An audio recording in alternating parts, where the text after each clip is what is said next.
매거진원 초대석 시간입니다. 올해 세 번째 원불교 문화사업회가 주관하는 원불교 문화예술 장학생 선발이 진행되고 있습니다. 원불교 문화예술 장학생 선발 사업과 관련해 두 분을 모셨는데요.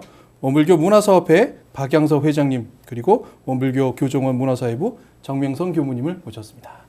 반갑습니다. 네, 반갑습니다.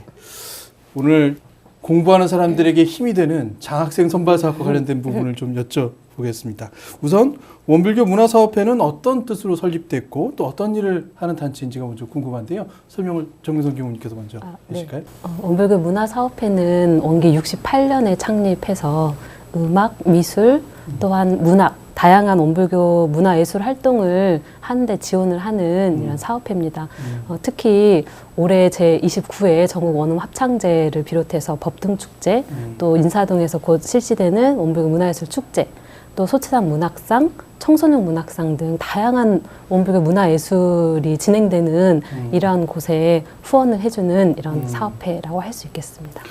우리 원불교 문화예술, 우리 원문화예술이 꽃필 수 있도록 지원과 합력을 아끼지 않는 곳이 바로 원불교 문화사업회가 아닐까 생각됩니다. 특히 그 가운데 문화사업회가 중간하는 원불교 문화예술 장학생 선발 사업이 지금 쭉 진행되고 있는 것으로 알고 있습니다. 이 장학생 선발 사업은 언제 어떻게 시작됐고 진행되고 있는지 말씀해 주시겠습니까? 네. 제가 문화사업회장 일을 맡게 된 지가 이제 금년으로 5년째입니다. 제가 사업회 일을 맡아보니까 대부분이 아까 교무님 말씀하신 문화사회부와 옛날부터 교단 차원에서 진행해온 문예 활동을 이렇게 직접 참여하는 것보다는 지원하는 그런 사업을 위주로 문화사업회가 존재하고 있었습니다. 네. 그래서 저는 그 꿈이 문화사업회니까 독자적인 사업이 좀 있어야 하겠다. 그래서 이제 원기 100년을 기해서 저희가 조그마한 일원 문화의 밤이라는 행사를 처음으로 개최했고요. 네. 그 다음 해에는 그렇게 모여서 담소하고 문화예술을 감상하는 시간도 좋지만 앞으로 미래의 일원 문화를 담당할 젊은 문화예술 역군들을 많이 발굴하고 지원하는 독자적인 사업을 하는 것이 좋겠다 해서 원기 101년서부터 금년으로 3년째까지 장학생을 선발해서 시상해 오고 있습니다. 말씀하신 대로 올해 세 번째를 맞이하고 있다고 말씀 들었고요. 첫 번째 해에는 5명을 선발하셨고 두 번째 해에는 9명을 거의 2배에 가까운 인원을 바로 선발하셨습니다. 과연 어떤 사람들을 장학생으로 선발하는지 이게 궁금하거든요. 네. 장학생을 선발하려다 보니까 기준이 필요하다 해서 기준을 몇 개 좀 추상적으로 정하기는 했습니다. 이런 문화를 앞으로 짊어져 나갈 분들, 문화예술 분야에서 더 공부하고 싶은 분들, 또 문화예술계의 전문인으로서 활동하고 싶은 분, 뭐 이렇게 정해 놓기는 했습니다만, 저희는 굉장히 그 융통성 있고 광범위하게 어떠한 형태든 분야에 대해서도 제한을 두지 않고 미술, 음악, 문학, 뭐 기타 여러 가지 예술 장르에 꼭 공부를 해서 뭐 학위를 목표로 한다는 데에도 제한을 두지 않고 상당히 그 융통성 있게 잠재적인 문화에 대한 열정을 가진 분들을 찾아내는 데 주력하고 있습니다. 공부를 하건 혹은 연구를 하건 또 작품 활동을 하건 이분들을 지원하는 생각으로 지금 장학생들을 선발하신다는 말씀을 하셨는데요. 그래도 장학생을 선발하는 과정에는 어떤 모집 요강 같은 것들이 있을 것 같아서 어떤 자격을 가진 사람들이 지원할 수 있는 건지 궁금한데요. 문화예술에 관심 있는 모든 분들이면 다 가능하고요. 학위를 취득하려고 하시는 분들도 가능하시지만 또 전문 또 문화예술 쪽으로 공부하려고 하는 모든 사람들이 다 가능합니다. 여기에는 뭐 제출 서류에는 또 특히 자기소개서와 이런 수학 계획서가 필요하고요. 또한 저희가 그 출제가 뿐만이 아니라 일반인들에게도 다 함께 공모를 오픈을 했기 때문에 일반인들도 함께 다 참여를 해주시면 더 폭넓게 원불교 문화예술을 또 발전시키는데 좀 큰 역할, 큰 일꾼들이 대주시지 않을까 하는 차원에서 자기소개서와 수학계획서가 가장 필요하고요. 나머지 요강들은 공모 요강을 한번 참조해 주시면 더 좋을 것 같습니다. 네. 네. 저희 그 모집할 때는 처음에는 자기소개서, 수학계획서, 성적표, 졸업증명서, 교무님의 추천서 이렇게 서류를 많이 요구했어요. 네. 제가 이렇게 볼 때는 뭐 성적이 꼭 중요하다고 생각하지 않습니다. 제 개인적인 그 선발에서 가장 중요한 요소는 우선 열정하고 창의적인 사고를 할 수 있는 분인지 이제 그런 점을 중점으로 보기 때문에 저는 금년부터는 성적표도 뭐 꼭 붙이지 않아도 되지 않느냐 이렇게 이제 얘기했는데 졸업증명서를 띄다 보면 성적증명서가 이제 대부분 같이 나오기 때문에 이제 그건 뭐 이렇게 중요한 이슈는 아닙니다. 말씀드리고 싶은 거는 저희가 무슨 모범생, 뭐 1등, 뭐 상위 학습자 이제 그런 중심으로 사람을 뽑는 것은 아니다. 중요한 것은 어떤 장기적인 창의적인 안목과 열정을 가지고 있는가 그 부분이 제일 중요하다고 저희는 생각을 합니다. 네, 보통의 장학생 선발 과정과는 조금은 다를 수 있는 그런 기준을 먼저 말씀해 주고 계시고 네, 물론 모집 요강에는 많은 서류들이 적혀 있지만 이것이 중요한 게 아니라고 지금 방금 말씀해 주고 계십니다. 이렇게 모집을 하게 되면 그 이후로 평가를 하고 뭐 선발하는 과정들이 앞으로 쭉 있을 것 같은데요. 어떤 일정으로 진행되는지요? 네, 금년의 경우에는 저희가 24일까지 모집 서류를 받고요. 그 다음에 서류 전형을 10월 말까지, 10월 31일까지 해서 본인들에게 통보를 하게 됩니다. 통보하고 난 다음에는 11월 7일에 이제 면접을 하게 되는데요. 그 면접이 사실은 제일 중요하다고 저는 생각합니다. 그래서 일단 서류 심사에서 통과되고 나면 면접에서 이제 거의 중요한 결정이 내려진다 이렇게 생각하고요. 발표는 그 일주일 후인 11월 14일 날, 시상은 이제 12월 뭐 초가 되지 않을까 이렇게 계획하고 있습니다. 방금 말씀해 주신 대로 서류와 관련된 부분을 크게 요구하지는 않는다고 말씀하셨지만 원불교 문화를 창달한 인재인지를 확인하고 또 평가하려면 나름대로 평가 방법은 있을 거라고 생각드는데요. 꼭 원불교 문예 장학생이 아니더라도 문화예술에 대한 장학 선발은 아마 대체로 비슷한 시각이 있을 거라고 생각합니다.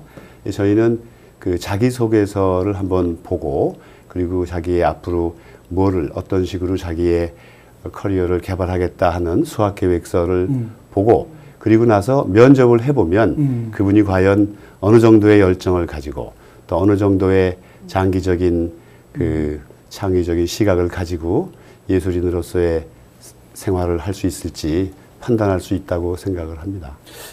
회장님께서도 아마 이 평가 면접의 자리에 들어가시지 않을까 생각드는데 그때 혹시 질문하시는 어떤 내용들이 있을까요?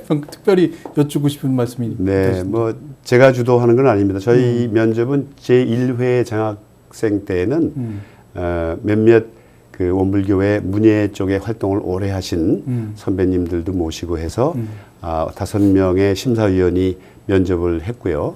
그다음에 작년 경우에는 저희 회장단 5분이 진행을 했는데 대체로 시각이 대동소이한 것 같습니다. 네. 한 가지 말씀드리는 거는 저희가 원래는 한 분이나 두 분, 저희가 재원이 이제 넉넉하지가 않으니까 한두 분을 집중 지원을 하는 게 어떻겠는가 이렇게 생각을 해서 약간명을 뽑는다 이렇게 했는데 면접에 오신 분들을 보니까 한 분도 버릴 분이 없어요.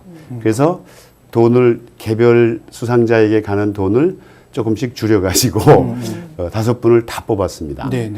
작년의 경우에는 많은 교무님들 지금 문예 쪽에 관심이 있고 또 공부하고 학위를 또 추구하시는 교무님들을 포함해서 교무님도 여러분 최종 심사에 올라오셨고 또 젊은 문예 학생들도 있고 해서 9분이 면접에 올라왔는데 저희가 아주 굉장히 그 격렬한 갑론을박 끝에 9분에게 다 주자. 그 대신 재원이 모자라니 시상을 할 때까지 우리 심사위원이 각자 밖에 나가서 좀 더 많은 후원과 찬조를 얻어오자. 그래서 무사히 9분을 다 시상을 해드렸습니다. 말씀하신 대로면 일단 선발을 해놓고 재원은 나중에 마련하셨다는 말씀. 추가적인 뭐 기본 재원은 뭐 저희가 매년 어느 정도 예산이 잡혀 있는데요. 작년 경우에는 추가적인 지원을 한 두세 분한테 뭐 성함은 말씀드릴 수 없습니다만 감사하게도 그 취지에 공감하셔서 무사히 우리 명선 교무님을 포함해서 그거는 좀 무모한 짓이라는 비판에도 불구하고 네, 네. 제가 그냥 강행을 해서 마무리를 했습니다. 보통은 재원을 마련하기 위해서 장학재단이 있고 그 장학재단의 사업의 일환으로 사실은 네. 그 비용을 조금씩 장학금으로 지급하는 것으로 알고 있는데 그것이 아니라 정말 우리에게 필요한 인재를 모아보고 그 인재들에게 어떻게 해서든 지원을 하려고 하는 그 네. 마음들을 참고로- 실천해 주시는 것 같아요. 네, 참고로 작년에 이제 9분을 보면 3분의 교무님인데요. 네. 한 분은 원불 교학을 공부하시려고 음. 대학원에 계신 분이고 또 한 분은 언어 소통 커뮤니케이션 쪽으로 네. 또 외국에서 공부도 하시고 트레이닝도 갔다 오신 분이고 또 서예를 통한 그 불교 문화에 전공을 하시는 교무님도 계시고 또 나머지 그 면접에 올라온 분들을 보니까 판소리 하는 분, 현대무용 하는 분, 실용음악에 매진하는 분, 또 문화 저널리즘을 또 전공하시는 분, 첼로를 공부하시는 분, 미술교육과를 공부하시는 분, 한 분도 버릴 분들이 없더라고요. 그래서 이거를 그러면 뭐 반을 뽑고 반을 포기하느냐, 뭐 한두 분을 포기하느냐 하는 아주 심각한 고민을 저희가 했습니다. 근데 아무튼 결과적으로는 9분을 어떻게 해서든지 다 들여보자 하는 결론을 냈고 무난히 마무리가 돼서 기쁘게 생각합니다. 준비하는 서류 과정부터 이렇게 내는 그 마음이 더 정말 소중하잖아요. 네, 얼마나 네, 열심히 자기소개서, 수학계획서, 특히 또 이렇게 서류를 받으려면 또 교화훈련부에 가서 또 교도인지 아닌지 확인서도 받아야 되고 이런 모든 서류를 내는 것 자체가 굉장히 좀 그 시간을 투자를 해야 되는 거잖아요. 거기에 또한 면접까지 올라오면 하루 시간을 내야 되고 거기에 마음이 흔들리신 것 같더라고요. 그래서 준비하는 이런 정성심에 좀 더 큰 점수를 주지 않았나. 그래서 이번에도 이렇게 서류를 내실 때 그 많은 분들이 이게 회장님들께서 마음이 흔들리도록 이렇게 조금 정성을 담아서 이렇게 제출해 주시면 아마 더 많이 뽑지 않으실까. 네, 기대를 해봅니다. 그렇게 네. 하시면 저희가 힘들어집니다. 네. 아니요, 더 많이 이렇게 앞으로 오는 방송에서 많이 홍보를 해주시면 더 많은 후원금이 들어오지 않을까. 그럼 더 많은 장학생들에게 돌아가지 않을까. 기대를 해봅니다. 네. 네. 방금 회장님께는 매우 곤란한 말씀일 수밖에 없겠는데 정말 정성으로 준비하신 분들에게 네, 네, 더 네. 많은 기회를 제공하겠다는 네, 네. 말씀을 네, 네. 어차피 그렇게 마련된 장학금이라는 말씀을 하셨고 네. 또 한 가지는 이 사업이 얼마나 뜻이 있는지를 조금 이 시간을 통해서 확인하셔서 조금 더 동참하는 그런 분들이 생겼으면 생각이 좀 먼저 듭니다. 방금 말씀해 주신 이 사업들을 마무리하면서 혹은 이거 관련된 자그마한 행사들을 하고 오신 것으로 알고 있습니다. 특히 원문화의 밤이라는 것도 있고 시상식도 물론 있고요. 그것이 3회 때는 이제 둘이 합쳐져서 총회까지 네. 이어진 것으로 알고 있습니다. 네. 이 관련된 사진이 조금 있는데 한번 같이 보면서 말씀 네. 나누겠습니다. 첫 번째 사진은 원기 100년에 있었던 원문화의 밤 행사예요. 네. 저 행사 때는 문화 행사는 중심이 이제 원산 홍석현 중앙미디어 회장님이 문화와 현대사회라는 주제로 네. 특강을 해주셨고 또 원불교 강남교당의 합창단 원코러스가 찬조 출연을 해주셨고요. 또 거기 더해서 서울대 현악 체인버 그룹이 공연을 한 그런 자그마한 음악회도 아울러 있었습니다. 그래서 아주 많은 분들이 그때 비교도 한 50-60명을 포함해서 약 200명의 청중을 가지고 장충동의 서울클럽에서 아담한 음악을 중심으로 한 문화의 밤을 개최했습니다. 네. 네. 문화사업회의 첫 번째 장학사업. 네, 그렇습니다. 네, 원기 101년에 있었던 지금 제1회. 사진에서 상 받는 교도가 김시은 교도인가요? 네, 김시은 교도는 그 서류를 받아보니까 마침 원친 회원이고 또 신촌교당이 운영하는 신촌 학사에 네. 있는 기숙 학생이고 이화여자대학교 미술학과에 막 원서를 넣고 기다리는 네. 순간이었어요. 그랬는데 그 원서를 받고 시상식 하는 사이에 입학이 됐습니다. 그래서 이제 마침 장학금이 아주 유용하게 쓰이겠군요. 작은 액수입니다만 유용하게 네. 아주 기쁘게 와서 장학금을 받아간 기억이 납니다. 네. 네, 저 학생은 그 이진아 교도라고 생각되는데요. 교당 합창단 반주자였고 본인 희망이 자기가 작곡을 정식으로 음악대학 가서 공부를 해서 인류 합창단으로 만들고 싶다.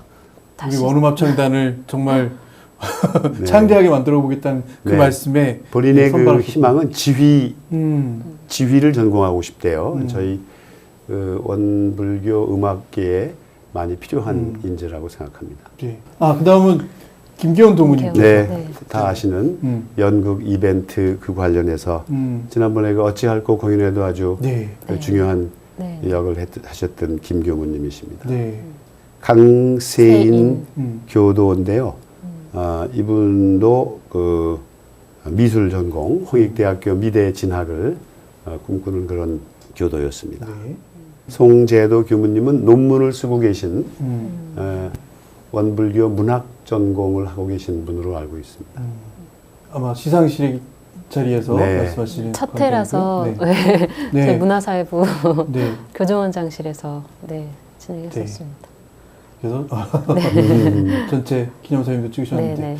한 분 한 분 얼굴 뵐 때마다 기억이 바로 나시는군요. 기억납니다. 네. 네. 어떻게 보면 지금 장학생으로서 장학금을 받으신 분들은 심사해 주신 분들은 사실 모르거나 기억 못할 수도 있는데 뭐 상관없습니다.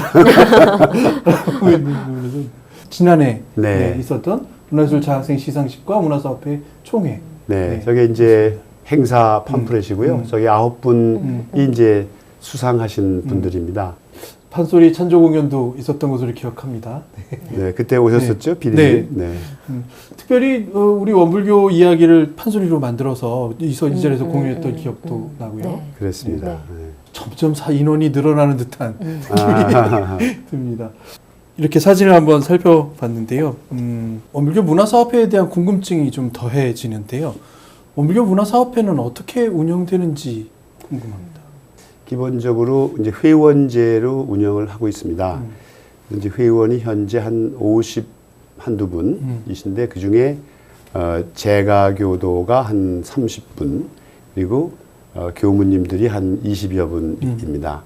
교무님들이 그래도 꾸준하게 액수에 상관없이 지원을 해 주시고 있는데 안타깝게도 재가 회원님들의 참여도가 해마다 좀 줄고 있는 추세라서 안타까운 현실입니다. 제가 그 이유를 생각을 해보니까 저희가 이제 지난 4년 동안 이런 행사 저런 행사를 쭉 홍보도 하고 활동도 하니까 이거 뭐 내가 도와주지 않아도 잘 굴러가고 있구나 이렇게 생각하시는 게 아닌가 그런 생각도 들고 잘 모르겠습니다만 그런 현상이고요. 많은 분들의 지원이 정말 필요한 사업이기도 합니다만 정말 생각 있는 분들이 조금은 더 네. 신경을 쓰셔서 그렇습니다. 이루어지고 있다는 말씀하시고 네. 계신데요. 이 말씀을 먼저 좀 여쭤봐야겠습니다. 우리에게 있어서 원불교 문화예술 인재, 특히 우리 문화예술 사업들이 중요성이 있기 때문에 지원도 해야 하는 것이 분명할 것 같습니다. 어떤 마음가짐이 드시기 때문에 계속 이 일을 하셔야겠다고 생각 드시고 또 우리가 지원해야겠다라는 당위성을 말씀할 수 있을지. 네, 많은 뭐 학자, 사회학자, 인류학자들이 얘기를 하고 있습니다만 현대는 문화가 모든 현상을 리드하는 시대라고 생각을 합니다. 예전 중세 시대에 모든 인간사회 또는 사회 일들의 중심 원칙이 종교적인 거였다면 특히 서유럽에서 그랬다면은 지금은 문화의 컨텐츠가 사회와 사람의 행동과 이미지와 조직의 힘과 이런 거를 리드하는 시대라고 생각을 합니다. 그래서 김구 선생님도 예전에 말씀하셨습니다만 우리나라는 부강하고 무력으로 힘이 센 나라가 아니라 문화로서 힘이 센 나라를 만들어야 한다라고 말씀을 하셨고 정산 종사님도 풍류로서 세상을 건지자라고 말씀하셨듯이 문화야말로 모든 조직, 사회의 그 힘이고 원동력이 될 거라고 저는 확신하고 있습니다. 한 가지는 우리 원불교 이런 문화가 분명히 이 부분들과 맞닿아 있고 또 중요한 역할을 할 것이라는 것을 공감해야 이 문화사업회에도 동참할 수 있지 않을까 생각이 드는데요. 그렇습니다. 우리 이런 문화의 장점 혹은 우수성 이런 부분들 조금 말씀해 주실 수 있지 않을까요? 원불교는 다 아시다시피 어떤 절대자, 창조주 그런 존재를 믿고 신앙하는 종교는 아닙니다. 그렇기 때문에 종교에 대한 흡인력이 원불교의 그 마음 공부의 매력에 의해서 저희가 교화도 하고 끌어와야 된다고 생각합니다. 그러나 아름다운 마음은 결국 아름다운 문화로서밖에 표현이 되지 않습니다. 그래서 아름다운 문화를 갖고 있는 그런 그룹은 언제든지 그 마음 공부에 선하고 아름다운 사람으로 표현되는 그런 문화를 가질 수밖에 없다고 생각합니다. 그래서 훌륭한 사회, 훌륭한 조직은 항상 훌륭한 문화를 갖고 그 이미지를 키워나가는 조직이라고 생각하거든요. 당연하다는 말씀으로 지금 해주셨습니다. 우리 원불교는 당연히 아름다울 수밖에 없고 그것이 사람들에게 우수한 문화로 인식될 수밖에 없다는 말씀을 해주셨고요. 정명선 교우님께서는 문화사회부에서 지금 봉직하고 계시기도 하시기 때문에 네.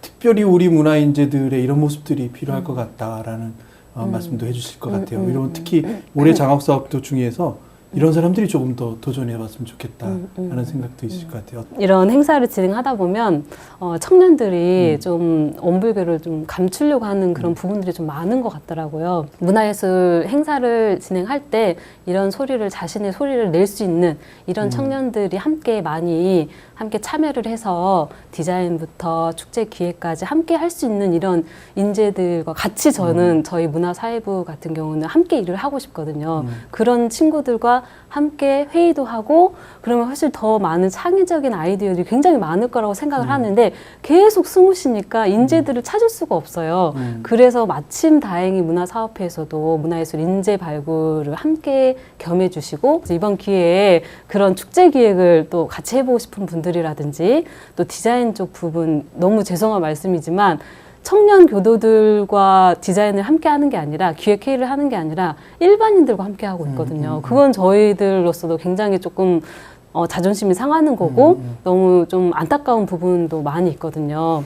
그래서 그런 부분에 함께 참여를 해주시면 감사하겠다는 말씀을 전하고 싶습니다. 네. 세상이 비슷할 거라고 생각되는데요. 인재를 발굴하는 것은 그렇게 쉬운 일 분명히 아닐 것입니다. 그리고 상당히 오랜 기간 동안 축적되어 있는 것들이 계속 드러나서 그 가운데 한 명이 정말 올바른 곳에 쓰이기도 하고 또 그 역량들이 드러나서 우리 문화가 풍성해지는 것은 분명할 테니까요. 3회째를 맞은 것이 벌써 5명이 되고 9명이 되는 순간을 맞고 있었고요. 올해는 과연 얼마나 많은 인재들이 또 발굴될까 부담도 되시고 또 기대도 되실 거라고 생각됩니다. 이 일 외에도 이런 장학사업 외에도 정말 중장기적으로 우리 문화사업회가 우리 원불교 문화사업회가 꼭 한번 이런 것들을 관심을 갖고 주도적으로 해봐야겠다는 생각도 가지시는 일이 있지 않을까 싶은데요. 뭐 꿈을 꾸는 건 자유라니까 제가 아주 길고 큰 생각을 말씀을 드리면 저는 그 원불교의 음악대학이 아주 정말로 수준 높은 음악대학 음악 또는 원불교의 음악을 담당하는 인재들을 키우는 원광대학교 음악대학 또는 그런 모습을 좀 봤으면 좋겠고요. 사실은 저희가 지금은 능력이 모자라서 매년 십시일반으로 어떻게 모아서 장학생들을 도와주고 있습니다만 제 원래의 구상은 원불교 문화재단을 만들고 싶었습니다. 네. 근데 그렇게 하려면 그 재단의 규모가 상당히 커야 원래 재단에서는 재단 기금을 운영해서 그 수익금으로 이제 사업을 하는 건데 그렇게 하기에는 지금 여건이 턱없이 모자라는 상황입니다. 그래서 저는 이제 더 길게 크게 보면 그 두 가지 꿈을 갖고 있습니다. 우리 원불교 문화사업회의 이 사업들에 어떻게 참여하면 좋을지 참여 방법을 좀 말씀해 주시면요. 회원이 되는 것도 중요할 것 같은데요. 먼저 회원 가입 전에 네. 원불교를 대표해서 축제가 전반기에는 익산에서 법등축제가 진행이 되고 익산 성지에서 후반기에는 서울에서 올해는 인사동에서 제3회 원불교 문화예술 축제가 열립니다. 그리고 또 내년에는 소태산 기념관이 완공이 되면 앞으로 이런 축제들이나 소태산 영화제들이 다 소태산 기념관에서 이렇게 진행이 될 예정인데요. 문화에 좀 많이 관심이 있다고 하시면 문화교화에 관심이 있는 분들이라면 이런 축제에 당연히 이제 오셔야 된다라고 저는 생각을 하고요. 기획하는 입장에서는 많이 오셔야 많이 이걸 보고 부족한 건 무엇인지라고 피드백도 받고 그래서 더 발전적인 축제로 좀 성장을 할 수가 있고 원불교가 드러날 수 있는 대종사님 교법이 드러날 수 있는 이런 기회가 될 거라고 생각이 들어집니다. 그렇기 위해서는 축제에 참여해 주시는 방법 하나가 번째. 있고 네. 또 두 번째는 말씀해 주신 것처럼 후원 방법입니다. 후원이 마음만 있으시다고 하면 한 달에 뭐 1,000원이 됐든 뭐 10,000원이 됐든 이런 이렇게 회비를 납부해 주시면 그게 모아서 티끌이 모아서 태산이 되는 것처럼 다 모아서 이 원불교가 드러날 수 있는 이런 대종사님 교법이 드러날 수 있도록 이렇게 문화로서 이렇게 축제를 지원하고 또 장학생들을 선발하는데 시상하는 그런 행사를 정성 들여 준비하도록 하겠습니다. 네, 여지껏 많이 도와주신 회원 여러분, 또 제가 출가 분들 많이 도와주셔서 항상 감사합니다. 그러나 오늘 프로그램에서 말씀드렸듯이 저희의 여러 가지 능력이 많이 모자라서 생각만큼 또 충실한 장학사업 또는 문예사업을 이끌지 못하고 있는 현실이 다소 안타깝기는 합니다. 그러나 항상 긍정적으로 내일은 오늘보다 괜찮고 모레는 내일보다 더 나은 그런 우리 원불교 문화사업회가 되기를 기대하고 거기에는 여러분들이 많이 동참하고 지원하고 박수를 쳐주셔야 그런 일이 실현될 것으로 생각합니다. 10월 17일 제3회 원불교 문화예술 축제가 인사동에서 이제 다시 개회합니다. 문화예술과 관련된 부분은 잠깐 생각해 보면 이 비용이 들어가서 금방 없어지는 것 같이 느껴지는 분들도 계실지 모르겠지만 꾸준히 쌓여서 정말 우리에게 풍족한 감사의 거리를 남겨주시는 그런 일들이 되지 않을까 생각됩니다. 문화예술로 정말 은혜를 나누는 그런 문화예술인들이 우리 안에 가득할 때 우리 이런 문화가 완성되는 것 아닐까 그런 생각으로 오늘 대담을 생각해 봤습니다. 수고해 주시고 또 많은 분들을 발굴해 주시고 지원하기 위해서 또 한 번 더 노력해 주실 것이라고 믿고요. 오늘 말씀 감사합니다. 감사합니다. 네, 감사합니다.